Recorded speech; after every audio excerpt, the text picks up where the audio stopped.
Hel- Hello and welcome to the Womb-Centered Healing Podcast.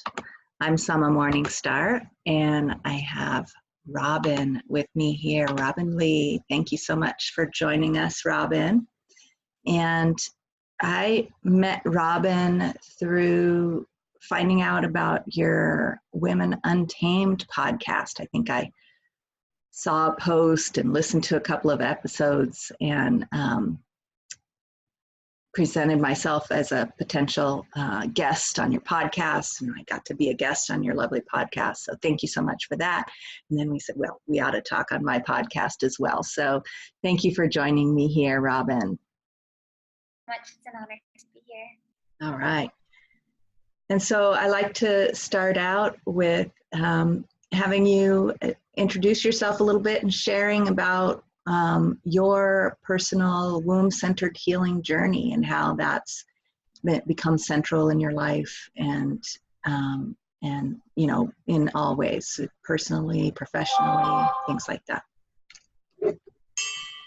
Yeah, okay, just a pretty big question. Yeah. So first, I do go by my given spiritual name, which is Astera, Astera, Okay. Ilhiana, Magdalena. And it's more recent that I'm kind of taking that publicly, and we're doing like a full rebrand of everything. So it's been a little confusing for people, but Astera is the name that I'm walking with at this time. Oh, nice. I am a mentor, a healer, and an author, a writer, a speaker, a space holder, a community tender, a ceremonial magician, a woman of many paths. I create courses, I offer private coaching, and I hold retreats. I have community kind of globally that I facilitate, which is a true honor. My work is really focused on the divine feminine mysteries, but in particular at this time also unity consciousness, and so the bringing together of divine feminine, divine masculine energetics outside of gender, but really in terms of lunar and solar, yin and yang, and what that sacred marriage brings forth on the planet. I also focus on sacred wealth and business, which I think we're going to be speaking about today. It's something I'm very, very passionate about, and actually ties in really perfectly for me to my womb-centered healing journey, which began probably about 7 years ago when I first kind of came online to some of my own trauma healing journey and awakening into my womb space. First, through really wanting to heal hormonal imbalances in my body due to extended fight or flight states and extreme trauma responses. I don't feel like there's enough information out there right now about how a lot of disruptions in terms of our womb and our hormones are actually due to trauma, more so than any of these kind of like things that we're naming them. I think there's a lot of energetic implications. But for me, that's where it really began. My first initiations were into the blood mysteries and the reclamation of my blood through a high tantrika, high initiated female tantric practitioner who was a teacher and guide of mine. And it took me on a journey of sort of holding the ceremony for myself that I wished or desired that I would have received when I first started bleeding, and to be able to heal that part of me and sort of re-experience the beauty around that. And when I was beginning on the tantric path and exploring all kinds of self-healing, that was kind of one of the first gateways for me to drop fully and deeply into my womb. And as a younger woman, so I was 23, 24 at this time, I didn't have a strong relationship with the essential power of my womb at that time. I was not really anchored in it. I was not super aware of the potency that was there, of it as this source of intelligence and this kind of cauldron of creation, and also really a place for me to find solace and be even more connected to my lineage. But through my trauma healing journey, especially utilizing deeper healing of the internal vaginal space in particular, and moving up into the womb energetics in general, I was able to activate and release probably lifetimes of trauma from this one, from my family line, from past lives. And it opens up a whole wide world of energy for me. I mean, I think that activating our dormant DNA and a lot of these ancient teachings that many of us hold in our bodies does have a lot to do with womb healing, not just, these other practices that we engage in, but really going into the space of the womb and the sacral space in general, and activating it and bringing it online. And that was kind of how that all started for me. And through learning about just the connection as well between the musculature of the vaginal canal and the space of the womb, and how connected it is to the voice and to the throat chakra and to the musculature of the throat itself and the mirroring that's there. I had some profound experiences as well on my womb healing journey, which really prompted me to start speaking and writing and sharing my truth, which is essentially how I create prosperity in my life as well. So there's a really kind of full circle connection there. I think, in general, we think about the sacral space as where we hold our self-worth, and a lot of times the money issues and these kinds of things, among many other energetic imprints that we hold there. But there's also this deep connection between the throat and the womb that I think is really powerful to bring up as well. Mm-hmm. That's kind of like the extreme Cliff Notes version of that. Right. These journeys can be so infinitely nuanced and layered and rich with stories. Thank you so much for sharing some of the highlights.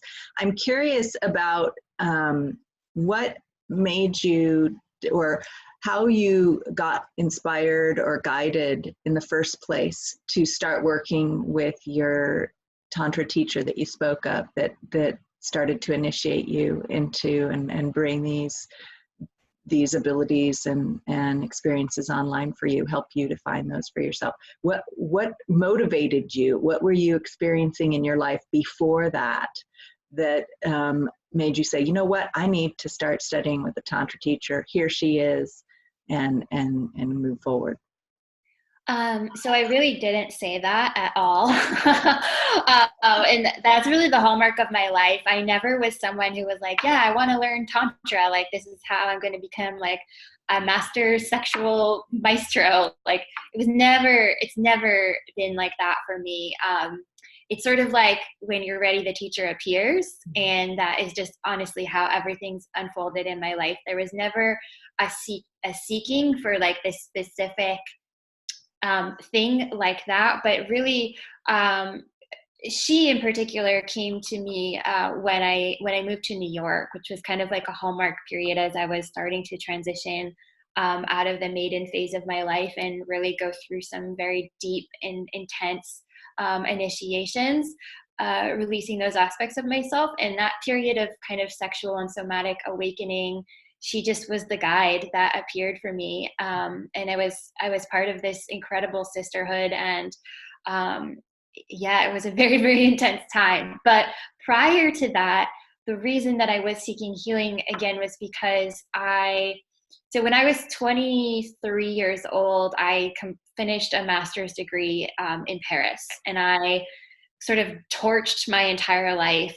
Kali has been a strong presence for me for as long as I can remember. And so it's often been the case for me that if something isn't working, some area of my life, some aspect of my experience, I don't really have this like gentle, like, oh, I'm going to take years to remove myself from this. It's just like this and done, and move forward into the next thing. So I left behind a life in Paris and moved home to the woods in New Hampshire, where I'm from originally, where I was born. And I went deep into myself, and I entered a grieving process where my body sort of started awakening and communicating to me that I had some pretty severe childhood sexual abuse that was from my family of origin. And those awakenings came to me just first through an inner knowing. They were very gentle in the beginning. There was no like cataclysmic overwhelm or anything like that. And I like to mention that because I think sometimes people are afraid to enter into these deeper parts of themselves because it might feel overwhelming. But in my experience, it's always kind of like what you can handle. And so at that time, with that knowing, I just sort of put two and two together and was like, okay, I need to start studying, sacred sexual healing. And I was just kind of guided to different like courses. I think I want to say, what is her name? Layla Martin was one of the first people that I came across. And I think it was through her originally and other people that started entering my field that I learned about things like jade egg practice. And I just went on a journey. I started practicing yoga very devotedly and just going into my body. And through that willingness of commitment and devotion to my own healing, all of the tools and resources that I required just kind of made themselves manifest. I find that it's not really in my nature to like go necessarily searching for an answer, but more so to just sort of hold the space to materialize and I guess call it in or magnetize it from that feminine energetic space. So that's the way spirit has moved in my life. It's just has always been, something and just divinely guided to things, I guess would be the way that I put it. And yeah, the same was true when I encountered this Tantra teacher and community when I moved to New York. I had been exposed to Tantra before that, again, through people like Layla Martin, and also just I think just reading, I was starting to write and publish writing quite a bit, places like Elephant Journal and Rebel Society. And so some of my peers, were talking about their journeys. And I've always been very blessed as well to be around women who are open to talking about these subjects. So I just sort of followed what made sense to me. And that's how I ended up there. So I'm curious, what was your motivation for moving to New York? Again, it's more just like inner knowing for me always. Like if I know I need to do something, I just do it. I try not to ask a lot of questions. I don't always know how it's going to turn out. I just listen. And very, I guess my humility really comes through in that way in terms of like my devotion to the mystery, which is just that if I feel an extreme call towards something, that's my allegiance, that's my relationship to the divine and to really walking a path of authenticity. So rather than trying to plan and control my life, which I feel is something we're highly conditioned into, that's actually deeply out of alignment with the truth of our existence, it just doesn't work. And it doesn't work for me. I've never been a person who's been carefully calculated or highly controlled in their way of functioning in the world. And that's been a huge blessing. And also, of course, it comes with its drawbacks. But the impetus to move to New York, I was just really deeply, I know this sounds trite in the spiritual community, but I was called there. And for good reason, because of course it was a huge platform for me. I mean, my entire life expanded and energetically I expanded in huge ways and had a really extraordinary time there. The origins of my business began in New York, and I just, it was really an energetic renaissance for me. So I just listened and answered the call, and that's kind of how I ended up there. Ironically, though, ironically, I was meant to, talking about womb awakening, this was one of my interesting experiences. I had been doing all of this work on myself, and at that time I was living in Portland, Maine, but right before I moved to Brooklyn, and I had a boyfriend at the time, and he was supposed to move there with me. And a night or two before I was kind of like packing up a U-Haul and supposed to go, I was doubled over in pain in my womb, which I had highly been working to just revitalize my connection to this essential source of power within myself. And again, inner knowing, I believe we get psychic messages from our womb as well. And so I was nauseous, and I somehow just knew like very clearly that he had sex with someone. And of course I called him that like a few minutes later, which sounds crazy and can feel crazy, because you might assume you're making something up when you just get a message from your body. But, there's such a divine symbiosis, I want to say, with just really adhering to and listening to what comes through with the body. And so I called him, and of course this was true, and it was a very like intense time for me. So I ended up moving by myself, and that's how it was meant to go. I cried. It was during the Samhain portal as well. So it's just, that's been the way of my life. Like spirit just kind of pulls me places, and there's always there's clear communication. Like I get what the next step is, and sometimes that's like, go to this country or go to this place or do this thing. I don't know how it's going to turn out, but I just listen. And so that's how New York came to me as well.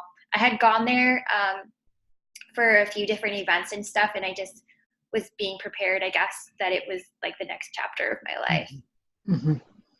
Yeah, you really I was going to ask a further question of like, what was your specific inner experience of listening, and the story about this boyfriend that you had this sensation in your womb and a knowing. It's a big topic of conversation in my apprenticeship community right now about womb listening, this practice that we keep returning to, and that I keep, referring people to when questions come up, is womb listening.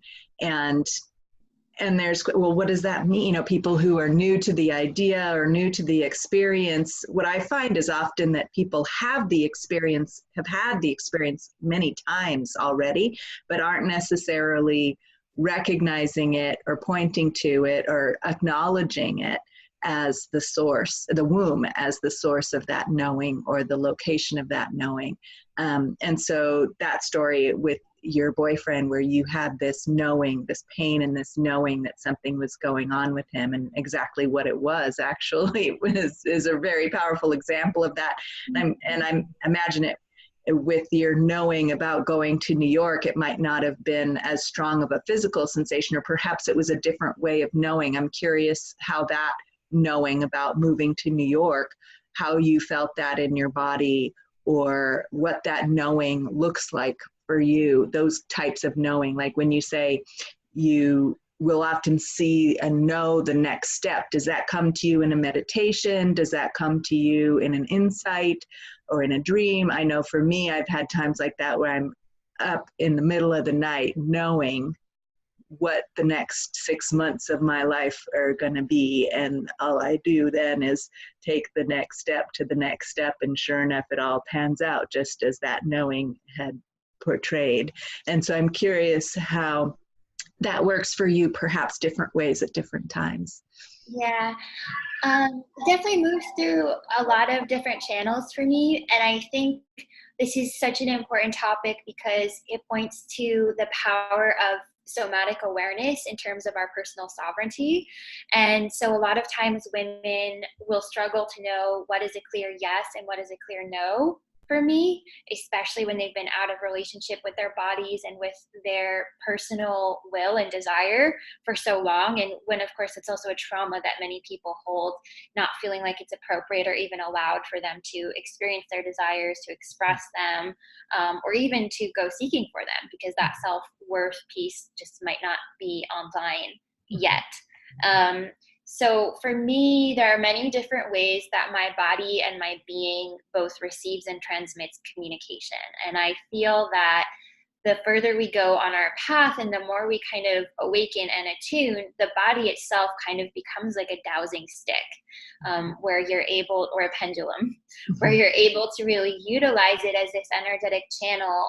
The more sensitive you do become from removing things like toxins, pollutants, doing the somatic healing work, emotional release, and really just doing whatever you can to awaken your vessel, you become very highly attuned to how you feel energetically. And so we have this, the body is such an amazing thing. Like, it's such a huge gift in that way, because we can wander around aimlessly wishing we had like a manual for life, or like a way to know, people are like crazy about like going to tarot readers and stuff to find out, like, is this the man for me?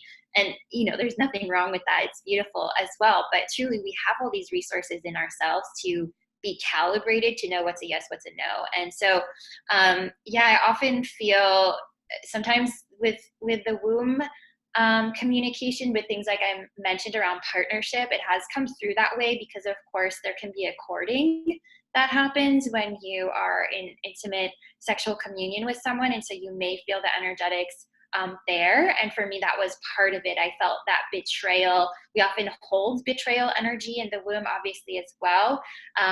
For me, that's also a birth trauma piece when I was coming into the world that was happening for my mother. So when things like that would occur, I would feel it in that space. Mm-hmm. So there's an interesting piece there. Mm-hmm. The other things I tend to say as a basic for people who maybe don't have all of this stuff totally online yet, it's really simple to just think, does something feel expansive or does it feel contracting? Even when you're around people or you start thinking about something, if you kind of like hunch over and cover up your heart or just shrink your energy body down, it's a no. And if something is a maybe, then it's also a no. It's a no, not right now, or it's a no, maybe later, or whatever it is, it's just still a no. Mm-hmm. And when something is a yes, like when I felt called to New York, it's just like everything about my being lit up, and I was being guided there, and I was being sent there, and I would just start seeing it everywhere. I'd start connecting with more people from there, and I would feel, in this case, a divine yes in my heart center. And of course, again, the more emotional healing we can do, the more fully you can feel in the heart space as well. The awakening of the heart is not pleasant because there's typically a lot of grief that has to be released in order to finally tune that sensitivity as well. I feel that's true for all of the energy centers.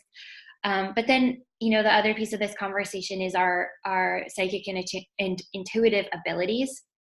So claircognizance, clairvoyance, clairaudience, clairsentience, and I kind of have a bit of all of those. So, having visions, getting, just the download into my brain of like, okay, this is the next step, or even hearing communication around it. And so there's a little bit of all of that for me all the time. And it happens not always just in meditation. Sometimes I'm in the shower or at Whole Foods or like really inconvenient places.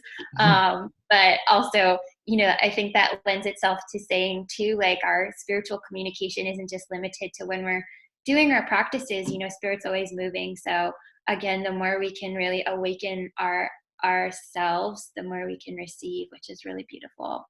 Mm-hmm. It's a big payoff for all the work we do. Indeed. And, we talked about finding a segue from talking about your personal womb-centered healing journey into this, and you mentioned it earlier, this connection between the womb and the voice, and the womb and money and livelihood and sovereignty and wealth.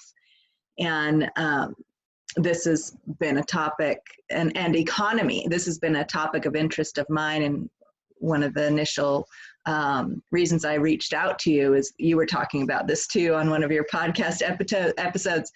And so I really love to hear about how you started to make that connection. And I heard in what you were saying earlier that the usual ways that particularly entrepreneurs have, and some of the business training that I've encountered and had to fire coaches because this method of planning everything out and having everything be this planned out thing that's very goal oriented and often quite manipulative of people.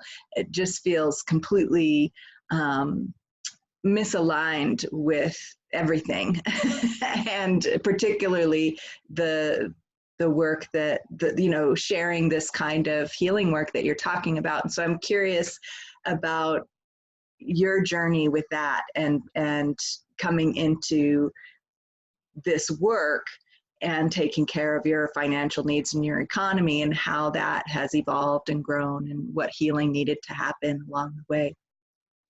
Yeah. So my work is heavily anchored into the sacred marriage, which is an alchemical technology essentially for illuminated consciousness, or basically bringing all of us online. And some people might relate more to perhaps like Carl Jung and the idea of, the union of the inner masculine and feminine, the animus and the anima, or just the idea of lunar and solar energy coming online. But ironically, with this kind of divisiveness, right? So there's like the repulsion at this idea that everything should be planned, and that that's manipulative, right, or exploitative. And then there's the other side of the pendulum, which is strictly feminine energy, where women have a really hard time creating money or holding a container for it because there's no structure, or there's no masculine energy, as I do call it. And I'll use those terms, and I just want to reiterate that it doesn't have to do with gender, but for ease of conversation, I will say masculine and feminine. So ideally, what we're moving towards on the planet is unity consciousness. And what that means is that both polarities are required. So this idea of feminine business, where we just use our wombs and our intuition only, is also actually in a way toxic and unhealthy, because we do require healthy structure and groundedness in order to properly lead. And leadership itself does entail quite a bit actually of penetrative energy in order to disrupt some of these distorted consciousness templates that are currently on the planet. And yes, some of those have been traditionally associated with exaggerations of the masculine energy. So when people say toxic masculinity, for example, but I personally just see it as a toxic cultural imprint that's actually affecting everyone. So when we talk about money, it's a very charged word for people, and they tend to have a lot of loaded stories around it. But my training, initiation, and awareness is really also anchored into what is exchange, what is right relationship. So this comes also even from earth-based teachings, where if you're going to, receive something from the earth, you also want to offer something, and vice versa, this cyclical nature of giving and receiving.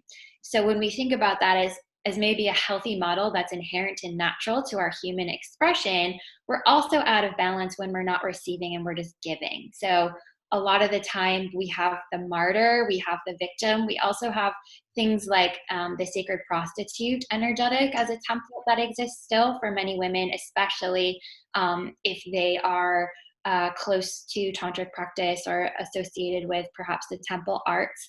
There can be an overlay of that from past times. We have imprinting from our past lives. There's so many things going on that are kind of overlays to our true liberation around this awareness of what prosperity really is. And I also like to mention that while we get into a lot of hullabaloo thinking about the 3D mechanisms of business, exchange, and finance, we are and have shifted on the planet into a higher dimensional consciousness. That's what we're going through at this time, which I think everyone is pretty well aware of. It's kind of hard to not see that that's taking place. And as you go up dimensionally, there are still systems of exchange, right? So it's not like you stop having money if you're in a higher level of consciousness. Just like there's still polarity at higher levels of consciousness. There's still, it's not like you raise your consciousness and suddenly there are no problems. Like the dream of heaven on earth is this perfect utopia where there's no shadow work whatsoever and there's no system of exchange. This actually isn't true. There are always systems of exchange because this is inherent in the way that we move energy. So that's like a foundational piece to just drop in, the idea of union and unity, and what does that mean, and where are we out of relationship with these aspects of ourselves? Because when we reject or vehemently oppose something that we see to be external, we're also villainizing certain aspects of it that may be healthy within ourselves. And so a lot of the time I will see women that are very highly activated in their feminine energy, which was true for me as well, who are very, very resistant to things like structure and schedule and actually having business strategy. But the truth is that if you wish to leverage what you're doing, you do need both to be smart and savvy and have strategy around what you're doing. Like, a container, for example, would be launching something so that you're not exhausting yourself. You have a clearly defined time where you're on, and you might schedule that around ovulation, for example, when you have the most energy to do that. And this is one of the ways that you can start to work that in, so that you're really honoring your feminine energy, but you're not only relying on it as the thing to take you to where you want to go and to create wealth and money, because it does require a directed, focused consciousness for that creative energy, a directed container, which again is penetrative. So, and I know that can be a triggering concept, or it is for some people, but again, that's part of the work that we are doing right now, as well as what have we internalized that now needs to be healed in order to allow us to fully flourish. Yeah, for me, it seems like the thing that makes that penetrative energy problematic is when the ways that we've internalized the overvaluing of that, or the domination of that masculine way of behaving and relating to the world and to money and all of that, and to business. If there's an imbalance there, because that's the dominant idea, and we're dominating the more feminine things with that, the more feminine ways of relating, and undervaluing that. So what you described is saying, let's have them be in these polarities, be in a harmonious partnership where both sides of the spectrum, both ends and everything in between of this continuum of energetics, all is valued, and not one more valued or dominant than the other. And so this shows up in lots of different ways, where we can, and for me, where I can say, okay, am I valuing this more than that? Am I valuing activation and taking action more than I am resting and rejuvenating and replenishing, right? And am I giving everything its due value and time and space in my life, and just coming to that balance? And so I really appreciate your articulation of that. And also there's another aspect that I'm really curious about, how this weaves into everything for you, because another thing that's been undervalued is this very, I feel, feminine and womb-centered quality of caring for each other, and that the things that we do to care for ourselves and care for each other are undervalued or dominated by the things that aren't doing that. And so that's intrinsic, I feel, in this cycle of giving and receiving that you spoke of, where we're caring for the whomever or whatever we're receiving from by giving back to it. And there's this intrinsic caring for each other and ourselves that happens in that. And so I'm curious how you feel and what your insights are about this aspect of caring that I feel is often lacking in the toxic forms of our economy and the way that we are around these things. So I don't personally even use the terms toxic or dominant or whatever. I just see consciousness and lack of consciousness, period.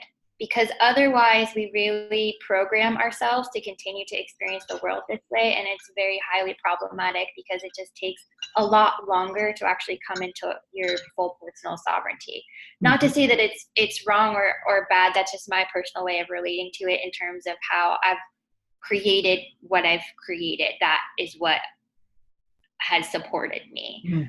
Because really what's manifest externally does have to be addressed internally as well, and we are all co-creating. So that's one piece to think about, as well as the co-creative nature as part of caring. I feel that my care of myself is actually radical, revolutionary, and disruptive in a positive way collectively, because I know that that energetic is rippling out. I feel that my work cares for others in the energy and intention that goes into it. And so I don't have a hang up about receiving for it because of the amount of love and care that goes into what I do. Now, I will say that many people have a template of codependency rather than interdependency. So I don't feel that we're responsible for each other. I think that there do need to be clear awarenesses around energy, what's mine, what someone else's, where is it too commingled, because this is a huge problem. And many women, especially when they are still on that womb awakening journey and the energy is not really contained, when we have loose and leaking womb energy, it's usually because we also have those root chakra imbalances going on around safety. And can I trust the world? Do I feel protected? Do I feel safe? And the healing is actually to be more in relationship with that masculine energetic that says, I have my own back. I've got my back. I'm safe. I've got this. I believe in myself. I know I can do this. These self-affirming, grounded, just healing affirmations and creations. And so I would say before we can even think about caring for others as a continued extension of the feminine energy, because it's already, I feel, greatly overextended in that way, actually, that the radical notion is really trusting that what you create is an offering to the care of other beings when it's coming from that intuitive, guided, sovereign place of this is what you're here to do. And then it's safe for you to receive and continue to care for yourself. But other ways that this is built into my business model, for example, are tithing.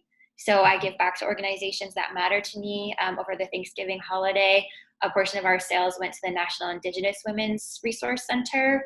I also, I do a lot for free, and I have tiered offerings. So there are like entry-level things to be accessible for people kind of no matter where they're at. And then there are high-level things because there are people who want those experiences.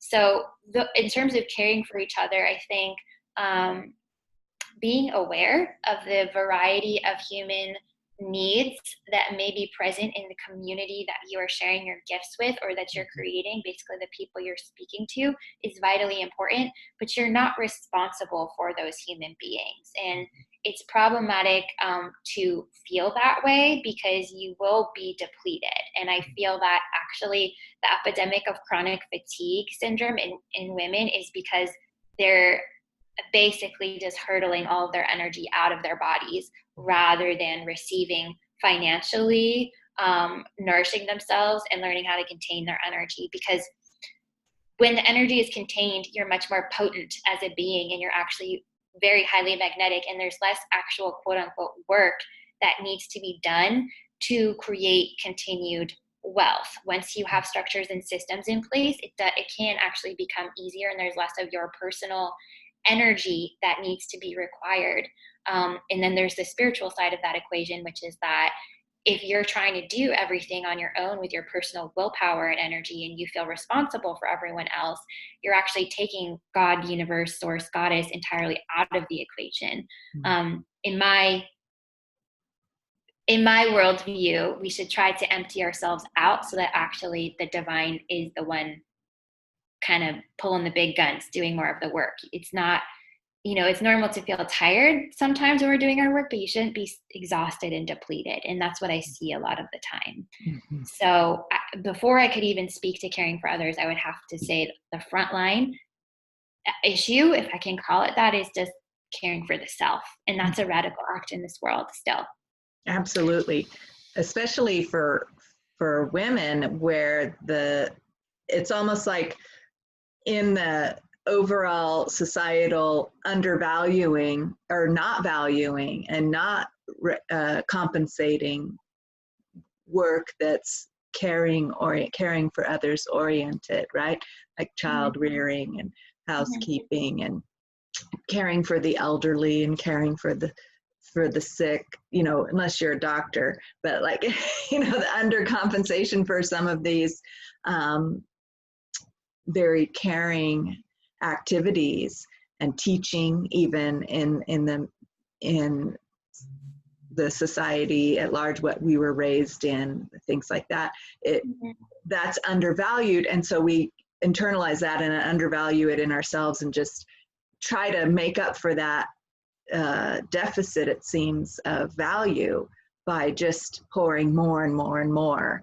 And what needs to happen is that we value that ourselves and contain it, like you're talking about, it seems, and contain our, and have healthy boundaries around that, and really value that ourselves, our ability to care for each other by first caring for ourselves. So I love how you articulated that and shared about that. And so I'm imagining, was that something that you have always had an ability or an understanding of, or did you have some mentors, or did you have some experiences that helped you to learn that along the way of how important it was to care for yourself first?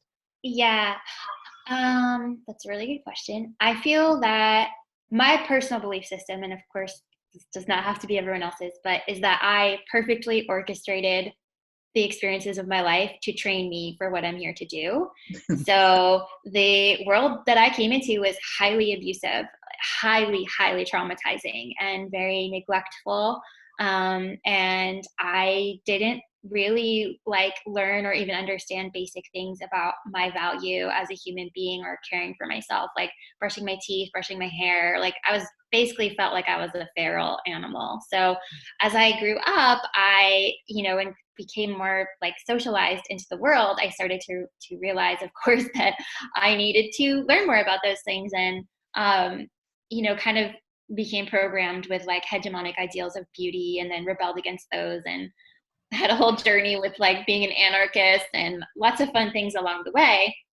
But eventually, again, that time when I kind of hit 22, 23, actually, so that would have been, no, it wasn't 2012, but just before 2012, when we had a huge shift on the planet, I started waking up to, my body was just calling me to be more engaged with slowing down, engaging more with movement, and just learning about what that looked like. And the reason I feel like a lot of people that we have to relearn this is because it might sound unsexy to say this, but it's the reparenting journey.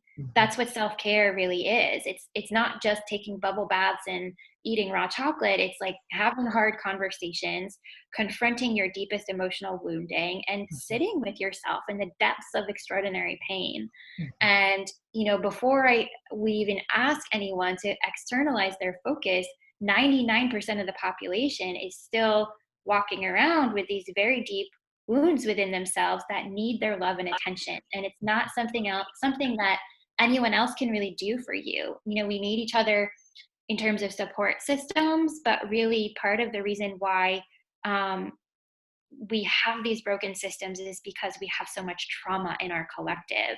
And we do need resources and support for that, but also a lot of the healing that can happen can be done with ourselves and with things that are free and simple, but it requires an extraordinary amount of bravery, because going into some of these emotions can feel scary, or just even being in your heart for the first time can feel terrifying, especially when you haven't felt safe to receive love, or that's not something that really has been modeled well. And for a lot of people, that hasn't been the case. So no, I didn't come with that really well trained into me, and I had to learn it, which is why we teach the way that we do, or we share the way that we do, is always based on our personal consciousness and the journey that we've been on. And so for me, learning my value as a person was an extraordinary thing, and part of why I guess I'm so passionate about exchange. And I know there's a lot of people saying things like charge your worth and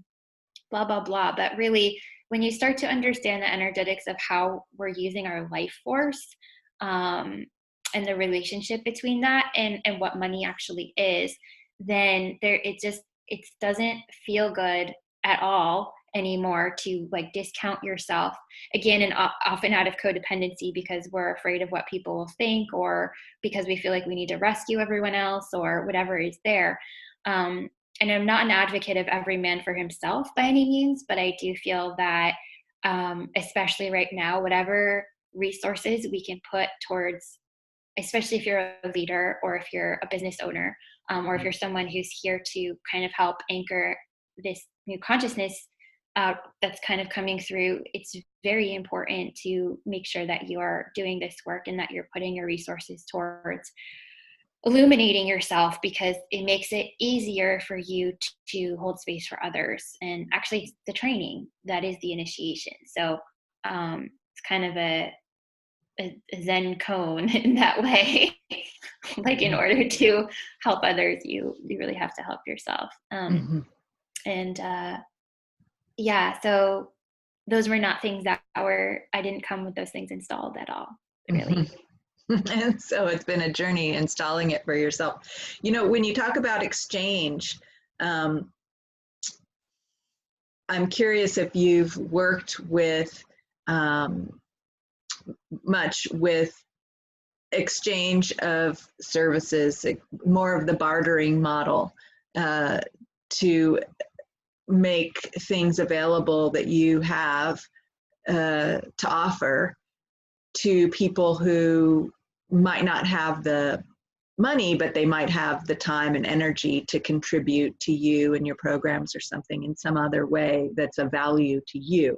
Have you worked with that at all, or how do you experience that or feel about that? So I feel like there are kind of like two passageways that appeal to people. And one is to like push on the system from the outside and reject the idea of money and just say we should have a barter and trade society, like money shouldn't exist, etc. And then there are people on the other end of the spectrum who are like, there's no room for any of that. Like, this is how we exist, blah, blah, blah. My personal perspective, and again, this comes from me spending many years, I was basically raised by punk rock. I have a very DIY anarchist mentality. In many ways, that bleeds into a lot of the way that I teach and share. And so disrupting the system from the inside is actually the fastest way to dissolve a structure that's not working and that's toxic. But I will say this, it is not money that is the problem. It's the way that it's been used and the intentionality and energetic behind it. Mm-hmm. So barter and trading, you know, I would leave that up to each individual. If it feels right for them, that's great. In my experience, personally, like speaking from me and the way that I have come into more of my own wealth consciousness, it would not have been beneficial to me to not be held accountable to heal my relationship with money. So if someone just let me barter and trade for something, it wouldn't necessarily have taken me or held me accountable to rise into a new relationship with it. That's not always the case, but I feel that by being accountable to operate within that system, I had to grow, evolve, and mature a lot as a person, and that was very, very important. Mm-hmm. There have been times when I've done sliding scale stuff or offer scholarships, but it's not as often because so one of my primary teachers is male. Also. And he's not a coach. He's not a business coach. He's a healer. He's my breathwork teacher. And so he's very nature-based, and the system of exchange is very important. And I was kind of taken through a lot of this work around exchange and right relationship, which is that we live in a world that utilizes money as a currency. It could have been seashells. It could have been candles. It could have been crystals. It's not. It's money. So we do devalue ourselves sometimes when we place someone else's needs above ours when we're sharing our gifts. So there can be an unclean energetic exchange sometimes if we bypass our own boundaries and say, yes, it's okay for you to do this thing for me rather than investing in the experience. The other thing that can happen is, especially in group environments, retreats, etc., it can, not always the case again, but it can throw off the energetic dynamic if someone has not exchanged at the same level as everyone else. Mm-hmm. There's an energetic accountability. And we have to remember as well, and I don't mean this in a spiritual bypassing way, but that the world is not just physical. It's very highly energetic. And so when we talk about barter and trade, is the energetic exchange truly the same with what's being given and what's being received? There may be times, again, when this feels super aligned. I don't think there's a hard and fast rule, But those are some of my thoughts on that. Mhm. I think that already a lot of women are very quick to bypass their own needs because we're so trained into codependency and putting other people first rather than having, enough money to take care of ourselves. I see this with healers all the time. And at what cost to yourself? And that's not the divine desire. Is not for people to suffer in order to bring healing forth on the planet. There are a lot of other layers to this conversation, including things like suppressed technologies, free energy, all the things that I could go into that relate to, there's enough money on this planet for everyone. And certainly the systems of circulation are distorted. So I think with more support and continued conversations on these kinds of things, there's a lot that's going to shift because there is a lot about money, quote unquote, because it's really just, again, if you're thinking about exchanging life force and it having different forms or just an energetic currency, there's a lot about it that is an inside job. So when we're not experiencing it externally, there are things that we can shift internally to start to open those floodgates. A lot of that does have to do with trauma healing as well. So this entire conversation is actually very circular or very interconnected. Right. Coming back to that trauma healing that we started with at the beginning, right? Because all of that. It's why, like, if you want to control a population, keep them traumatized. They will not be abundant because they will not have a lot of life force moving through their beings. Therefore, we won't be magnetic. This goes into a lot of the most ancient teachings. But charging the light body, for example, it allows you to clear a lot of these stuck places in energetics and open up those floodgates for abundance. And honestly, the last piece that I want to say in regards to all of this is that faith in something beyond yourself and beyond this idea of it's just this 3D experience is absolutely required to start to heal these things. Beautiful. And so something beyond yourself being the divine, all which that is ourselves, of course, but there is, there's a greater consciousness at work, however you experience that. For me, for a long time, it was just nature and animals. Like I could not even imagine any kind of what is the word, anthropomorphized, or just like a human, any kind of I couldn't relate to the divine as being any kind of human, or that was not my vibe because I had been through so much trauma. So working with nature has provided me immense amounts of healing. And it's also a great study in abundance to be in nature. Everything we need to know can be learned by going into the woods, truly. Yeah. Or having a garden. Yes, exactly. All right. Well, thank you so much for joining us on the podcast today. If someone wanted to get in touch with you and learn more about your work, how could they do so? Sure. I'm at Priestess Goddess on Instagram. It's a great place to find me. I am on facebook.com/Robin Lee, ROBINLEE 444, or I'm robinlee444.com is my website. Okay, well, thank you once again. And also, if any listeners want to learn more about the Womb-Centered Healing Temple, you can go to wombcenteredhealing.com and find out more there. Thank you so much once again for joining us. That's all for now. Thank you so much.